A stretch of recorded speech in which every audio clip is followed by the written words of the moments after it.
An open-faced sandwich always makes a quick dinner, but this one is deluxe. Excellent bread loaded with great toppings. Becky Low is putting a name on this timeless dinner that you might think is only called toast or maybe pizza, but no, there's another name. Tartine. Tartine? Absolutely. What defines tartine? Well, it's French, and it is an open-faced sandwich that is good bread and loaded with good ingredients on the top of it. So, you know, if you go to the really simple, it's just simply bread and butter and jam. But don't say toast. Say tartine. Tartine. Say tartine. It changes the whole thing. And it is very trendy now. So it's rustic bread and then a lot of different varieties of toppings, from sweet to savory. Well, literally, our mouths are just, we're salivating. Our mouths are watering looking at the different examples of this. So when could this be served? When would you serve tartine? I would do it for breakfast. You can do it for breakfast, for lunch, for supper, as an appetizer. So it is so versatile because it is just an open-faced sandwich with lots of yummy things on the top. So the follow-up question is, when can't you use tartine? That's the answer, right? When you're not hungry. Exactly. Let's jump into a few recipes that you brought for us today, a few combinations. Right. The first one that I have, this is actually one of my favorites, and it's roasted tomato. And this time of the year, this is wonderful. So we have some tomatoes that we sliced up. Yes. Slice them a little bit thicker, and then we're going to drizzle with a little bit, if I can drizzle, a little bit of olive oil. And sometimes the bottle has other plans, right? We say drizzle and it says drench. And it doesn't. Okay, and then some balsamic vinegar. You put it in a 425-degree oven for about 30 minutes until this starts to caramelize. Okay. In fact, let me just show you what this looks like because we've used a couple of those. That's what we're looking for. Yep. Salt and pepper. You want that caramelizing. You want that good, ready to go. Okay. All right, so now let's start to put it together. Can I build? So you have the rustic bread. And does the type of bread matter? You know, it is your personal preference. So if you want, you know, just a classic French bread, or if you want one that has loaded with garlic or so the bread itself could hold ingredients or flavor. Absolutely. Extra flavor. Absolutely. Okay, what am I putting on this guy? Okay, from here you want to put some ricotta cheese on this one. So I have ricotta cheese right there. Spread that on. I'll get the tomatoes ready to go. I love when I can see everything that goes into my food, right? And this is this is something too that, you know, if you have the ingredients out, then you can actually have your family build their own.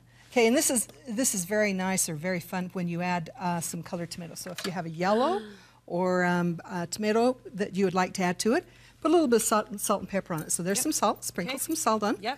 Okay, and then some thyme. And so here's some thyme. And just pull backwards on those. Sprigs and the leaves come right off. Yep. Like pull backwards.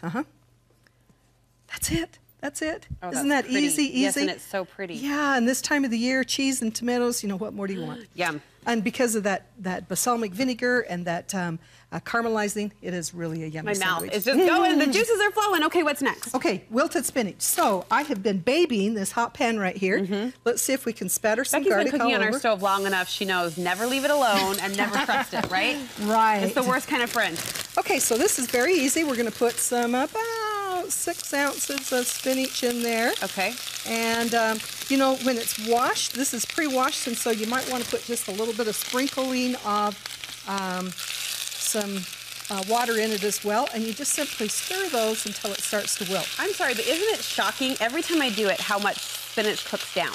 Yes. It's amazing. You start with this heaping pan full, and then it becomes just next to nothing. Okay, well, this is wilting down. Let's prepare our bread. Okay. So again, a lightly toasted artisan bread. You know, you can do a plain one. You can do whatever you like with it. Smear it with some coarse, where did I put my... there it is. Yeah, mustard. Yeah, smear it with some mustard. I will. I will.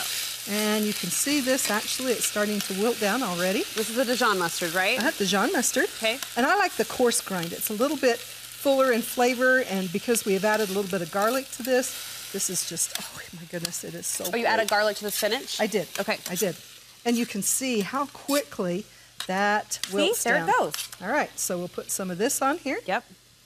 Okay, next we want some Gruyere cheese. I didn't know I was starving, but I am. Okay, and, or provolone or whatever your favorite cheese is. Okay. Okay, and also some bacon. You know, this is just a really great one for some bacon. Okay, how are we looking? How are we looking? Very good.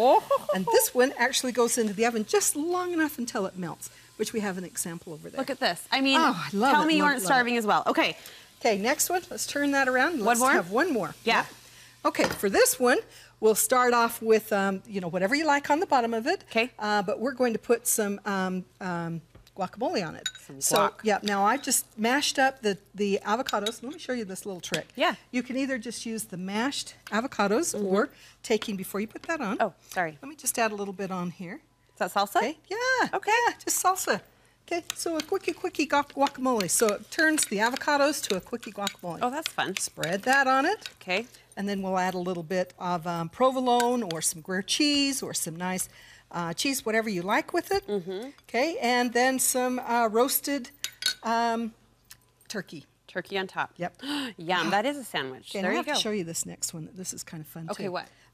This is, it's not sprouts, it's actually sprouted kale. Oh, really? Yeah, so we'll put just a little bit of that on. Okay. Okay, and then you can tap it off. All right. One other one that we just have on display, my favorite dessert one. Look at this. Is that Chocolate, Nutella? yes. I knew it. So some chocolate, bananas, some coconut, and we're good to go. Okay, now this is just some samplings. If you go online, you're going to find a plethora of tartine toppings. Tartine. Yeah, look at Pinterest. We will be having this for dinner your at my house this I've week. already had it. Thank you so much. I know research, right? Tough research. Look tough. for these recipe combinations, though, on our website for you, studio5.ksl.com. Just click there on the recipe tab.